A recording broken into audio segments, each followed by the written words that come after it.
في الجزائر ولدنا وفيها نحيا، ومن أجلها نصنع من أرواحنا سلما يرقى بها إلى المجد، ومن دموعنا وضلوعنا وجراحنا وآلامنا جسور نعبر فوقها من مأساة حاضر إلى غد يحقق آمال الشعب في السلم والعدالة والتقدم.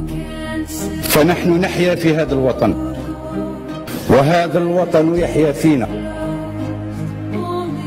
ولا بيت ولا سقف ولا ظل ولا تاريخ، لا هوية ولا ديمقراطية، لا حرية ولا سيادة إلا بين أحضان هذا الوطن.